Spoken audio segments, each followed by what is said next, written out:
First chapter हमने last time किया था, that is just the revision of definitions, so you can watch that video. So second chapter में we will be doing forces acting at a point. So forces acting at a point में in particular इस चैप्टर में in fact हम 2 forces at a time पढ़ेंगे basically. Then we will move to the 3 forces and then N number of forces in the next chapter. So let us just give it a reading. Resultant forces क्या होते हैं? When 2 or more forces act on a rigid body, then the single force, if it exists, whose effect on the body is the same as the combined effect of all the given forces, is called the resultant of all others. So basically अगर आप एक rigid body पे बहुत सारी forces apply कर रहे हो तो उन सारी forces का combined effect क्या होगा उस body पे, that will be known as the resultant force. ठीक है? The given forces are called the components of this resultant force. The process of obtaining the resultant is called composition of forces. The converse process of obtaining the components of a force is called the resolution of forces. तो जब आपको बहुत सारी forces given हैं, so either जब आपको बहुत सारी forces given है, either you will find the resultant force, और कई बार क्या होगा, आपको एक सिंगल फोर्स गिवन होगी और आपने उसके कंपोनेंट्स फाइंड करने हैं. ठीक है? So article 2 is parallelogram law of forces, very very important article. The resultant of 2 forces acting at a point is determined by a law known as parallelogram law of forces. जब आपके पास एक body पे 2 forces act कर रही हैं rigid body पे, तो उनका रिजल्टेंट हम कैसे फाइंड करते हैं? That is given by parallelogram law of forces.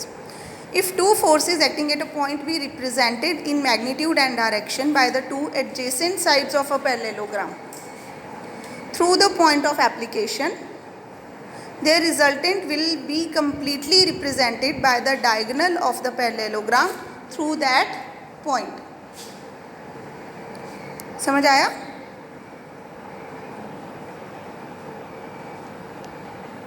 I am repeating it. Listen to it very carefully again. So, आपके पास ये 2 फोर्सेस गिवन है. एक फोर्स ये गिवन है जिसका मैग्नीट्यूड है, इन्होंने OA लिया है, OA ले लेते हैं, OA. एंड दूसरी फोर्स आपको गिवन है OB. And these 2 forces are acting at the point O. So what you will do, you will complete this parallelogram. Parallelogram complete करना आता है हमें. इसके पैरेलल एक लाइन ड्रॉ करेंगे यहाँ पे और इसके पैरेलल एक लाइन ड्रॉ करेंगे यहाँ पे, तो ये पैरेललोग्राम बन गया. Now diagonal of this parallelogram से OC is the diagonal. So this OC, diagonal of this parallelogram, will give us the resultant of the forces acting along OA and OB. ठीक है? तो एक बार स्टेटमेंट इसकी दोबारा पढ़ते हैं because it is very very important result. If the 2 forces acting at a point be represented in magnitude and direction by the 2 adjacent sides of a parallelogram, तो आपको दिख रहा है फोर्सेस को उन्होंने OA और OB से रिप्रेजेंट किया है through the point of application, by the 2 adjacent sides of a parallelogram through the point of application. तो उनका जो point of application है वो O है. Their resultant will be completely represented by the diagonal of the parallelogram through that point. So diagonal of the completely represented का क्या मतलब है यहाँ पे? Completely represented is very important word here. Completely represented means the magnitude as well as direction of the resultant force is given by OC. ठीक है? तो OC की जो लेंथ होगी वो आपको मैग्नीट्यूड देगी और OC की जो डायरेक्शन है that will give you the direction of the force. And through the point of application क्यों इंपॉर्टेंट है? क्योंकि जब आपने ये OACB पैरेललोग्राम बनाया है तो इसमें एक डायगोनल AB भी तो बनती है. यस? तो आपको कैसे पता लगेगा कि AB डायगोनल रिजल्टेंट दे रही है कि OC डायगोनल रिजल्टेंट दे रही है? So that is why they have said कि पॉइंट ऑफ एप्लीकेशन से जो डायगोनल पास कर रही है that is OC. So OC will be giving you the result. So आगे इसका प्रूफ बहुत ही ईजी है. Thus if 2 forces P and Q acting at a point O are represented by OA and OB, their resultant R is represented by the diagonal OC of the parallelogram OACB. In vectors, vector OA plus vector OB gives you the vector OC. If D is the midpoint of OC such that OC is equal to 2 times OD, then OA plus OB is equal to 2 times OD. सो इसका भी यहाँ पे use नहीं है, ये आगे जाके हमने एक और रिजल्ट करना है तभी यूज़ होगा. सो फिलहाल अभी तक हमने क्या इंपॉर्टेंट किया है, that is parallelogram law of forces, which is very very important. Then uniqueness of the result, since one and only one parallelogram can be constructed with two given adjacent sides, so there will be only one resultant. It is true. अगर मैं आपको बोल दूं कि एक parallelogram है जिसकी adjacent sides है 5 सेंटीमीटर एंड 4 सेंटीमीटर, तो क्या आप ऐसा एक ही पैरेललोग्राम बना सकते हो या एक से ज़्यादा बना सकते हो? ऑब्वियसली एक ही पैरेललोग्राम बना सकते हो आप ऐसा. So that parallelogram, so since you can make only one such parallelogram, तो उसकी डायगोनल भी फिर यूनिक होगी. So resultant is always unique. Then components of a given force, तो आपने OA और OB का जो रिजल्टेंट निकाला along OC, so OC is known as the resultant of OA and OB, and similarly OA and OB are known as the components of the resultant are given by OC. ठीक है. So article 3, result of two given forces acting at a point. तो हम कैसे निकालते हैं resultant? अब यहाँ से हम एक्चुअली में इसका फॉर्मूला डिराइव कर लेंगे कि आप हमेशा आपको अगर OA और OB मैग्नीट्यूड गिवन है फोर्सेस का, तो उससे रिजल्टेंट का मैग्नीट्यूड कैसे निकालना है. So this is given by this article number 3. Very very very important article, paper में आता है ये आर्टिकल आपको. ठीक है. सो क्या बोल रहे हैं ये? Find the magnitude and direction of the resultant of two forces acting at a point at an angle alpha. So let P and Q be two given forces represented in magnitude and direction by OA and OB. तो इन्होंने जो OA side ली है उसका magnitude है, P जो force है उसका magnitude is given by side OA, and Q जो फोर्स है उसका magnitude is given by the side OB respectively. आप देखो यहाँ पे दो जो पैरेललोग्राम्स बनाए हैं इन्होंने, ये इसलिए बनाए हैं कि जो फोर्सेस P और Q हमने ली हैं उनके बीच में एक्यूट एंगल भी हो सकता है और ऑब्ट्यूस एंगल भी हो सकता है. So that is why they have considered both the cases. जो लेफ्ट साइड में पैरेललोग्राम है फर्स्ट फिगर, उसमें उन्होंने P और Q के बीच में लिया है acute angle, and angle is given by alpha. दिख रहा है आपको डायग्राम में? That angle between the forces is taken as alpha. और जो सेकेंड फिगर है उसमें भी P और Q के बीच में एंगल अल्फा है, but in that case alpha is an obtuse angle. तो हमारे पास ये जो रिजल्ट आएगा ये जनरल रिजल्ट आ जाएगा. When you are given two forces P and Q acting at an angle alpha, whether the angle alpha is acute और obtuse, we can use the same result. So what they are doing, complete the parallelogram OACB. ठीक है. Then diagonal OC represents the resultant force R. ठीक है. यही किया हमने parallelogram law of forces में.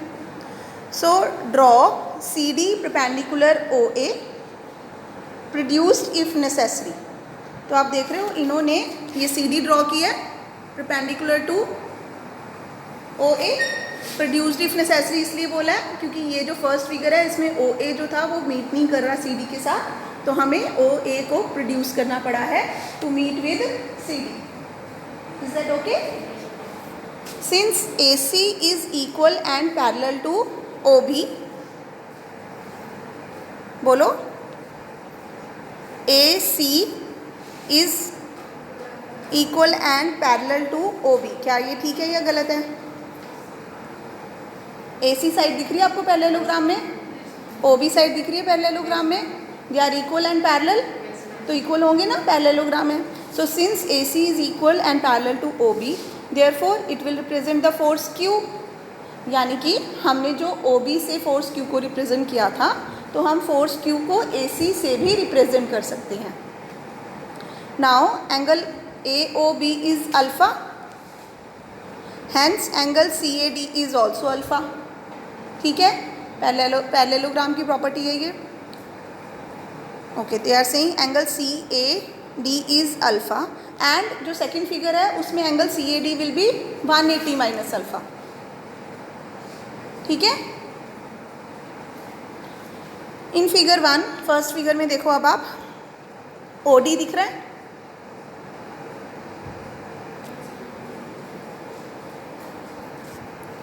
OD को हम लिख सकते हैं OA प्लस AD। फिर क्या किया है, AD को AC से मल्टीप्लाई और डिवाइड किया। क्यों किया?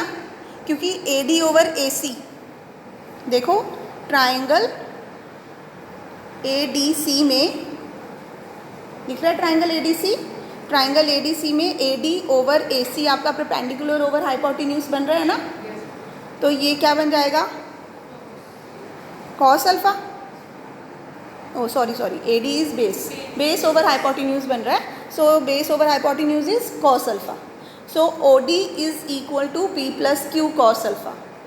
Is that okay? Then CD दिख रहा है फर्स्ट फिगर में, CD को हमने क्या किया, AC से मल्टीप्लाई डिवाइड किया, तो अब CD over AC is perpendicular over hypotenuse, that is equal to sine alpha, and CD को हम Q लिख सकते हैं, so CD is equal to AC को हम Q लिख सकते हैं, so CD is equal to Q sine alpha. यहाँ तक कोई डाउट है किसी को? आप देखो इन फिगर 2 सेकेंड फिगर में अगेन OD की वैल्यू निकाली है, OD किसके इक्वल होगा, OA minus AD, then DA को उन्होंने अगेन AC से मल्टीप्लाई डिवाइड किया, देन DA ओवर AC, कहाँ पे है DA over AC, again cos of 180 minus alpha हो जाएगा ये, which is equal to cos alpha only, so OD again P plus Q cos alpha के equal आ रहा है, एंड CD को अगेन AC से मल्टीप्लाई डिवाइड करके CD हमारा फिर से Q साइन अल्फा आ रहा है। So in both first figure as well as second figure OD is equal to P plus Q cos alpha and CD is equal to Q sine alpha. So अब हमें चाहिए क्या, resultant R is given by OC, yes? So now in both the figures R square is equal to OC square is equal to OD square plus CD square, Pythagoras theorem use हुई है। OC और OD के हमने जो value substitute की थी वो values यहाँ पुट कर दी हैं, P plus Q cos alpha whole square plus Q sine alpha whole square, उसको सॉल्व किया, सॉल्व करके I am getting P square plus Q square plus 2PQ cos alpha. So R is equal to under root P square plus Q square plus 2PQ cos alpha. This is very very important result. So result हमने ये याद रखना है, ठीक है, which gives the magnitude of the resultant. तो अब हमें मैग्नीट्यूड भी पता लग गया, अब हमें क्या चाहिए, डायरेक्शन। एक जब भी आपको वो क्वेश्चंस में बोलेंगे कि आपको एक फोर्स फाइंड करना है, तो आपको हमेशा उस फोर्स का मैग्नीट्यूड एंड डायरेक्शन फाइंड करनी है, ठीक है। सो डायरेक्शन कैसे निकाली है इन्होंने, आप उसमें देखो डायग्राम में उन्होंने ले लिया let theta with the angle, theta angle देखो डायग्राम में दिख रहा है आपको, OC बना रही है OA के साथ in both the figures. So theta is the angle made by the resultant with the side representing the force P, yes. तो अब मुझे ये थीटा निकालना है, तो मैंने क्या किया, देखो tangent theta is equal to, अच्छा टेंजेंट थीटा की वैल्यू देखो यहाँ से क्या आ जाएगी, टेंजेंट थीटा क्या होता है, perpendicular over base. So in triangle OCD tangent theta can be written as CD over OD, CD और OD की वैल्यू हमने अभी पीछे फाइंड की हुई है। So tangent theta is equal to Q sine alpha over P plus Q cos alpha, ठीक है। So this will give you the direction of the resultant force. इसके बाद मैं फर्स्ट नोट पढ़ रही हूँ, tangent theta is equal to Q sine alpha over P plus Q cos alpha gives two values of theta lying between 0 and pi. The required value is that which satisfies both the equations. So इन्होंने sin theta और cos theta की value भी निकाल ली है। sin theta is equal to CD over OC, ठीक है, OC आ रहा है ना, and cos theta is equal to OD over CD। CD कुछ गलत किया, कॉस थीटा किसकी इक्वल आना था, OD ओवर OC, तो ये यहाँ पे मिस्टेक है, इसको OD ओवर OC कर लेना। So P plus Q cos alpha over R, ठीक है। इसके बाद फर्स्ट करोलरी देखो, if alpha is equal to pi by 2। So alpha क्या था? Alpha was the angle between the forces P and Q. So since alpha is pi by 2, that means the two forces are at right angle. So if alpha is equal to pi by 2, ये value हम R में, जो हमने ऊपर R find किया है ना, उसमें पुट करेंगे और टेंजेंट थीटा में पुट करेंगे। तो R क्या बन गया देखो, R is equal to under root P square plus Q square बन गया, and tangent theta is equal to Q by P. So if the forces are acting at right angle to each other, then their resultant is given by under root p square plus q square, and angle tangent theta is equal to q by p, that is theta is equal to tangent inverse q by p. Then geometrically उन्होंने again इसको draw करके दिखाया है, इसको आप पढ़ लेना एक बार यहाँ से. Then सेकेंड करोलरी पे आ जाओ. Second corollary is if p is equal to q. So if p is equal to q, तो आप अगेन r में p is equal to q put करोगे. So p square plus 2p into p cos alpha का under root, that is 2p square plus 2p square cos alpha का under root is equal to 2p square common आ गया, 1 plus cos alpha को 2 cos square alpha by 2 लिख के, so ये बन गया 2p cos alpha by 2. So if the two forces acting at an angle alpha are equal in magnitude, then their resultant is given by 2p cos alpha by 2. And tangent theta is equal to, tangent theta में भी Q की जगह p लिख दिया, तो p ऊपर और नीचे से कॉमन आके कैंसिल हो जाएगा. साइन अल्फ़ा को 2 sine alpha by 2 cos alpha by 2, 1 plus cos alpha को 2 कॉस स्क्वायर अल्फ़ा बाई 2 लिख के टेंजेंट अल्फ़ा बाई 2 आ रहा है आपका. ठीक है. सो थीटा की वैल्यू क्या आ गई? Alpha by 2.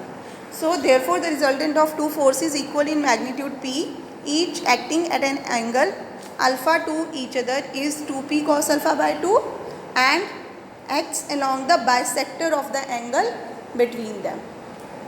So they are saying if the two forces are equal in magnitude, कि ये जो हमने forces बनाए हैं p and p, if they are equal in magnitude, तो जो direction of the resultant होगी that will be alpha by 2.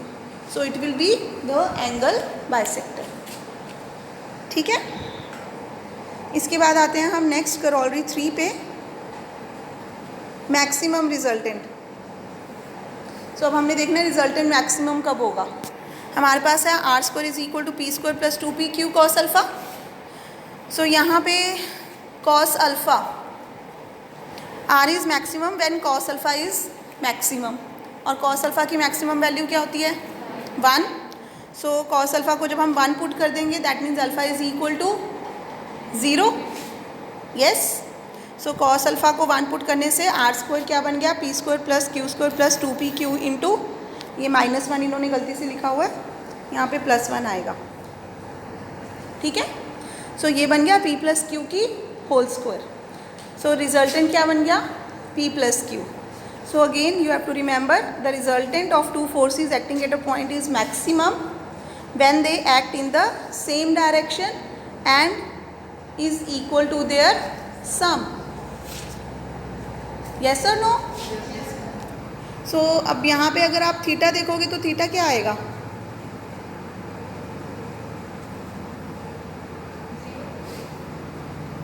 Tangent theta is equal to p sine alpha over p plus Q cos alpha हमने किया था. तो alpha अगर 0 है तो sine 0 is 0.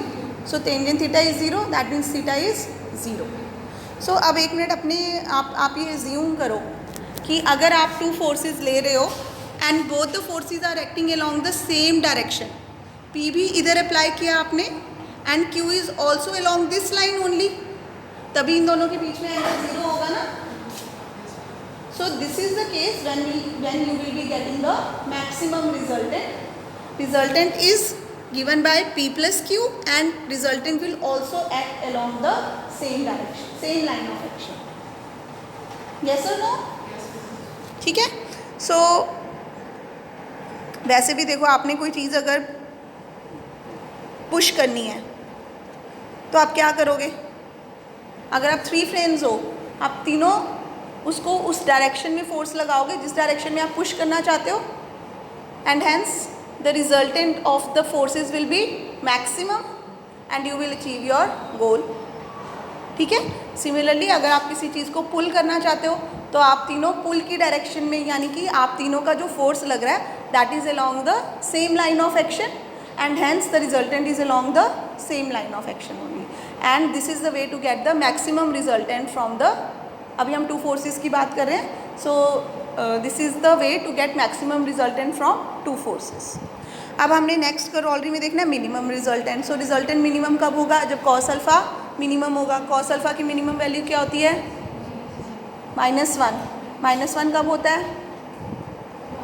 Alpha is pi 180। So alpha को आप पाई ले लोगे। जब आप अल्फा को पाई लेके पुट करोगे यहाँ पे r square equal to P square plus Q square plus 2pq into -1 आना था, ये मिस प्रिंटिंग है, ठीक है। तो ये p माइनस क्यू का होल स्क्वायर बन जाएगा, that means r is equal to p minus Q. So this is the minimum resultant of two forces. So when are you getting the minimum resultant? जब आपने p इस direction में लिया और q इसके opposite direction में लिया, तभी इनके बीच में एंगल पाई हुआ ना। So P and Q are acting in the opposite direction, and it is obvious if the two forces are acting in the opposite direction, the resultant will be given by P minus Q.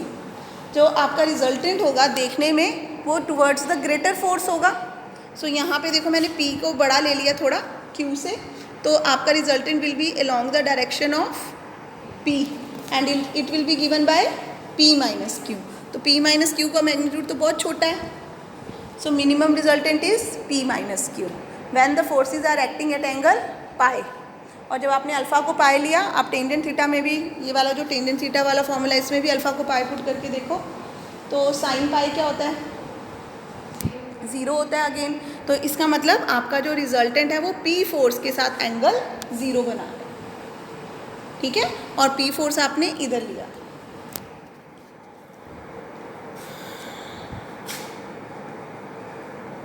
So they are saying R is minimum when cos alpha is minimum, ये हमने कर लिया। Hence the resultant of two forces is minimum when they act in opposite direction and is equal to the difference acting in the direction of the greater force.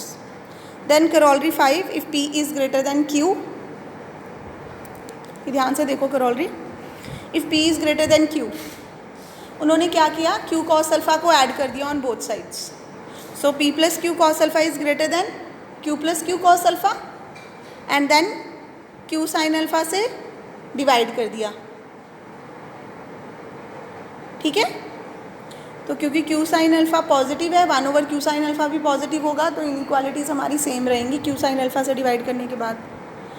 सो अब ये क्या बन गया? देखो लेफ्ट साइड पे आपके पास है P plus Q cos alpha over Q sine alpha, पर टेंजेंट थीटा का रिजल्ट हमने क्या था? Q sine alpha over P plus Q cos alpha, तो यानी कि ये कॉट थीटा बन गया। यस। सो नेक्स्ट पेज पे they are getting cot theta is greater than 1 plus cos alpha over sine alpha, क्योंकि Q से Q कैंसिल हो गया, एंड जब उसको सॉल्व किया तो I am getting cot alpha by 2। So theta is cot theta is greater than cot alpha by 2, जिसका मतलब है tangent theta is less than tangent alpha by 2। So this implies theta is less then alpha by 2। तो वो यहाँ पे क्या कहना चाह रहे हैं? ध्यान से देखो इस चीज़ को। आपके पास एक फोर्स मैंने लिया,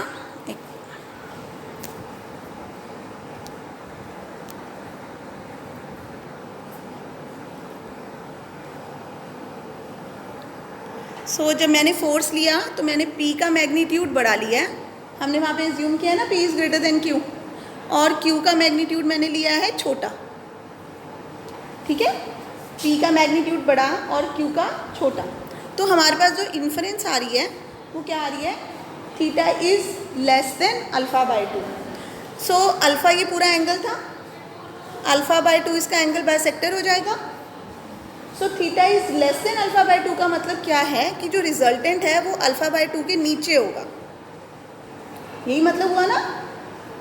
सो this is very important inference. It means कि जो इंक्लिनेशन ऑफ द रिजल्टेंट होती है that is towards the greater force, क्योंकि P Q से बड़ा था, so resultant is closer to P, ठीक है। This is again very very important result which you have to remember.